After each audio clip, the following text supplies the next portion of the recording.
Tur vienkārši tu sāki stāstīt, ka problēmas ir viens un tās pašas. Nē, tad, kad tu sāk mācīties jāt, jo, lai tu iemācītos jāt, ir jāiemācās sēdēt, jātur līdzsvars. Un, lai tu noturētu līdzsvaru, ir jāiemācās pareizi lietot, kur ir jāstāv kājām, kur ir jābūt plecam, kur ir jābūt rokām, galu beigās, kur ir jāskatās, jo tas arī visu maina, kā tu, kurā pozīcijā tu galvu turi. Un viņas jau ir visiem pēc būtības, iesācēju treniņos ir teksts, es varētu uzlikt magnetofonu. Jā. Tur kā ir rokas jānoliek vietā, kājas vietā, tur muguru iztaisno, tur neskaties lejā. Visas tās lietas, viņas jau visu laiku ir, kamēr jāteiks, pats iemācās normāli sevi turēt. Tas sākums visiem ir vienāds. Ar ko sākumā pašā cīnās? Mugurā? Sākumā ar bailēm. Jā. Nē, muguru jau ir, to jau vēl tu daudz maz vari noturēt. Tur jau ir jādabona tas balans starp, piemēram, papēdi un plecu, lai būtu tas taisnā līnija, ka tu, tas tāpat kā mēs stāvam uz zemes. Jā. Stāvu uz zemes, piemēram, es stāvu, vidēji platām kājām. Jā. Ja es ietupjos šitā. Jā. Tikko, ja es esmu te priekšā, es gāžos uz priekšu, loģiski. Tikko es esmu pāri papēdim aizmugurē, es gāžos atpakaļ. Tanī brīdī es vairs sevi nevaru noturēt uz tā zirga. Un tas galvenais uzdevums sākumā ir dabūt to, ka tā kājas apakšējā daļa, kurai ir jābūt pie tam brīvai, ir ar plecu vienā, tādā, ka tu daboni to līdzsvaru. Un tanī brīdī, kad tas jātnieks daboni līdzsvaru, tad jau viņš arī jāij. Kā sanāk, balsts sanāk, cilvēks taču sēž, ne? Vai viņš tomēr kā pa pusē sēž, pa pusē stāv? Nē, sēž, protams, ka sēž. Bet tāpadās ir, kaut kāds balsts ir bišķiņ uz kāpšņiem, un kaut kāds ir uz muskuļiem, ka tu sev bišķiņ turi. Jo, ja ar visu svaru, atvieglotos rikšos, kas ir, kad cilājās. Jā. Ja ar visu svaru tu celies augšā un neturies vispār ar kājām, tad tu vienkārši visu svaru arī gāzies tam zirgam uz mugurkaulu. Jā. Un, tas zirgam, ne īstenībā jātniekam nav nekas labs. Jā. Jo tas ir trieciens visu laiku tev muguru un tev visu laiku mugurkauls. Jā. Principā traumēts. Jā. Un līdz ar to es saku tās visas sākuma, tur tā, lai tu sāktu, tur, protams, par kaut kādām lietām, bet sportisti jau jāi, kad ir jāmāk normāli lietot kājas apakšējo daļu, kad tu to zirgu vadi ar kājām kaut kādā mērā. Tam paiet ļoti ilgs laiks, bet tas sākuma posms, kad mācās jāt, tas īstenībā, manuprāt, šīm variantam būtu ideāls tieši priekš tādiem, kas grib skaisti sēdēt un plus nekaitēt zirgam un nekaitēt sev. Jā. Un arī, lai varētu kaut ko izvadīt un mācīties tālāk. Tad tas sākuma posms ir ideālais, jo pēc tam jau tur tāpat vajag treneri. Tālākais process, tur, kur ir jau sajūtas un no zirga atkarīgs ļoti daudz. Tur vairs, manuprāt, tehnika, es nezinu, vai var. Jā. Kas ir tipiskās komandas, ko tu dod cilvēkiem, kas mācās sākumā? Tagad es biju ļoti koncentrējies, skatoties, kā mēs vācam datus, bet es tik daudz nenofiksēju fonā, bet noteikti tur viss jau komplekts bija. Pilnīgi loģiski. Mugura, rokas. Tātad mugura, lai viņa ir taisna, jā? Lai viņa ir taisna, lai nav ne uz priekšu, ne izliekt ne uz vienu, ne uz otru pusi. Jā. Tas tāpat kā dejošanā, kad jāstiepjās no mugurkauls sākās no šejienes. Jā. Un tas ir viena lieta, jo tikko ir taisna mugura, tad uzreiz daudz citas lietas saliekās vietās. Otrs ir papēžiem ir jābūt lejā. Papēdis ir zemākais punkts, kuram ir jābūt, lai pagarinātu šo te daļu, ar kuru zirgs principā tiek strādāts, sūtīts. Tas ir tātad būtiski pirkstgala un papēža attiecība vai kā? Jā, normāli ir, ka papēdis ir zemāk pirkstgala. Jā. Noteikti kājai jābūt, papēdim ir jābūt zemākiem punktam jātniekam. Jā, un iemesls tam? Kaut vai elementāri tas, ka kā tiek vadīts, lai zirgu izsūtītu, zirgu nesūta papēžiem. Jā. Zirgu sūta ar šenkeli, kas ir principā no ceļa uz leju līdz potītei. Jā.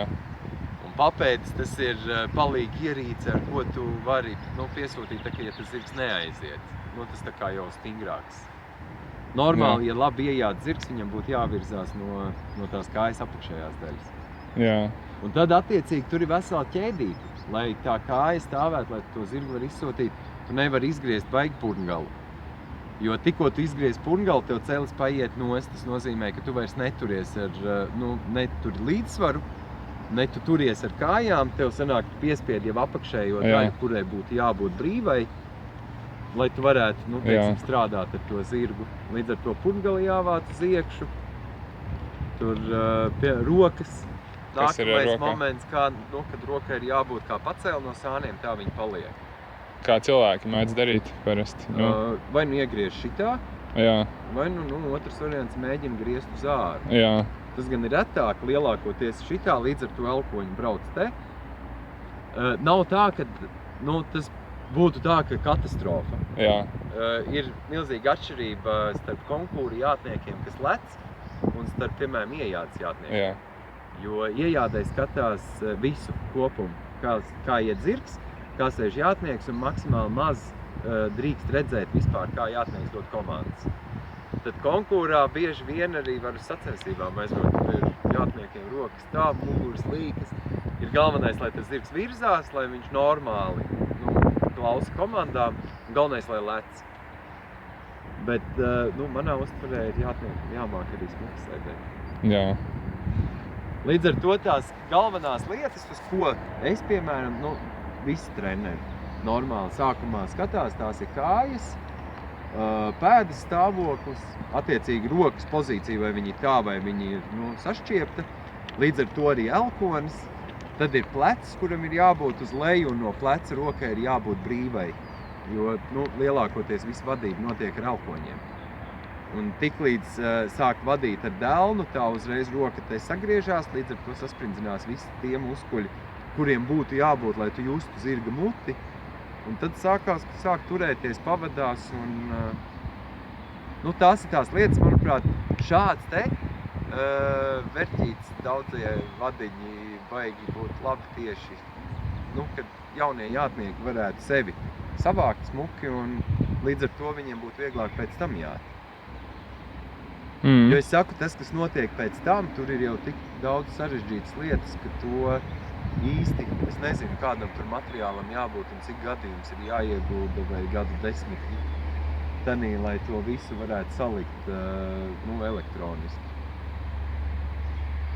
Kā tāda reāli notiek apmācības? Cilvēki nāk tur, kur uz staļiem kaut kur ir laukumi staļi, kur ir instruktors vai ne? Skolotājs? Vai... Skatoties kādam mērķim. Jā, ja ir kaut kāds, ir jau tādi, kas vienkārši grib jāt pa mežu, tad viņi brauc uz zirgu nomām. Tad tur neko nemācās. Jā. Mēģina nenokrist un, labākajā gadījumā instruktors pasaka, lai nedara pāri zirgam, līdz ar to nedrīkst darīt. Bet, ja gribās kaut cik iemācīties, tad meklē sev piemērotāko vietu, kas ir, attiecīgi, tuvāk mājām, tuvāk darbam, cenas, nākamais un, protams, arī treneris. Vienam apmierina viens, otram apmierina otrs. Jā. Kādas ir apmēram cenas nodarbībā? Robežās? Viņiem ir vidēji 20 eiro. Pa stundu? Vai? Jā, pa nodarbību. Jā. Un tas ir tad, ja cilvēkam pašam ir kaut kāds inventārs vai nav, un tas ir ar savu zirgu, vai tas ir? Jābūt ekipējumam, kas ir viņam virsū. Jā. Ja tur iet kaut kur trenēties, kur ir tie zirgi, tad parasti inventārs ir. Jā. Tur savu zirgu vai tad, kad ir cilvēks, ka līdz tam izaudzis, var atļauties, un tā, ka jau domā nopietni kaut ko darīt, vai tur, hobijam, bet grib katru dienu. Cik vispār maksā zirgs? Robežās, tā, lai varētu, pieņemsim, mācīties jāt ar viņu.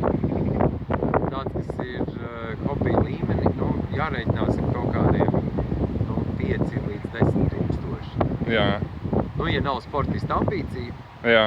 Un vajag, lai tas zirdziņš ir daudz maz adekvāts, mierīgs, un tad ir jārēķinās kaut kādu 5-10. Un kā tās cenas salīdzinot ar citu Eiropu, tu zini vai nezini? Krievijā īstenībā mums tās cenas ir zemākas. Varbūt viņas pamazām jau mēģina pielīdzināt, bet pilnīgi loģiski, ka piemēram skandināvi brauc uz Latviju, viņi ņem pakās zirgus, tas ir, teiksim, 10 zirgus, vienkārši savāc. Vidēji viņi maksā līdz 3000, maksimums tur ir 5, tad tas ir tāds. Viņi vienkārši ņem un tad no tiem zirgiem kaut kas ir sakarīgs, ko viņi var pēc tam pārdot tālāk nopelnīt. Bet tā ir gaļas cena priekš. Viņi uz desām nodot tādu naudas zirgus. Mums arī ir labi zirgi. Mums ir zirgi, kas maksā 100 000. Latvijā nav tā, ka mums ir noteikti slikti veidīgi viss.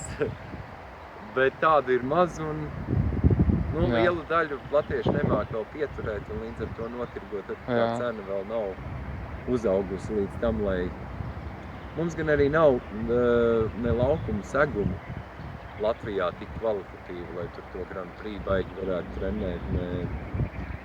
Un nav arī zirgu pēc būtības.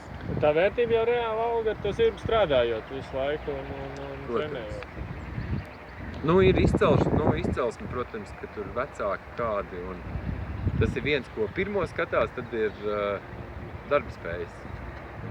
Līdz ar to, ja tu tādu darbspējas, tur varbūt izcilu vecāku bērns, un tas zirgs neko nespēja, viņam tā cena nekad nebūs. Ja vienīgi tā ir ķēve, piemēram, un labs pēcnācējs rada, tad tas savādāk, bet tā, ir jābūt darbspējām. Un tad, protams, arī vizuālais. Vienam patīk melns, vienam patīk balts, trešam patīk liela galva, ceturtam patīk lielas acis. Tas tā. Tas hobijnieki vairāk tādām lietām skatās. Un runājot par tām nomām, kur pa mežu var, tas tāds izplatīts veids ir, un kā tur vispār, ko tur skatās cilvēkiem, lai viņiem vispār atļautu, tas zirgu? Izplatīts tas ir, lai es komentētu, kā notiek nomās, es nezinu, jo es tur neesmu bijis. Bet nostāsti ļoti daudz ar visādiem negadījumiem. Manā uztverē noma ir zirgu noma. Ir viens no bīstamākajiem atpūtas veidiem, jo, ja tu nemāki, neko nezini par zirgu kā tādu, un tev it kā uzsēdina uz tā mierīgā dzīvnieka, kuram īstenībā ir truša sirds, viņi ir ļoti bailīgi. Un tam zirgam, kā viņam ir savs prāts, var notikt jebkas ar vismierīgāko zirgu. Un ja tu nemāki reaģēt, tad arī var notikt visādas nelaimes. Es teiksim, te visiem saku, es sākšu rādīt visiem video ar nelaimes gadījumiem, kā krīt ar zirgu kopā, kā krīt no zirga un kādas tam ir sekas. Tur lausta mugurkauli, izsistas sejas un, principā tāda kropļošana. Un pie kam nomas manā uztverē arī bojā zirgus kā tādas. Jo pilnīgi loģiski tas nemāk, cilvēks, kurš neko nemāk, kaut vai elementāri, labi soļojot, neko viņš tur nodarīt nevar, bet visiem jau gribās parikšot, vēl kāds drosmīgais ir, kuram gribās palēkšot, tanī brīdī viņš vienkārši lēkā pa tiem segliem, un kā jūs teicu, tur taču ir, kā tas viss ir, seglu svars plus jātnieka svars iet ar tādu triecienu vienā mugurkaula daļā. Un, tur attiecīgi atcit to muguru, tur nervus visus, es nomas diezgan tādu neatbalstu.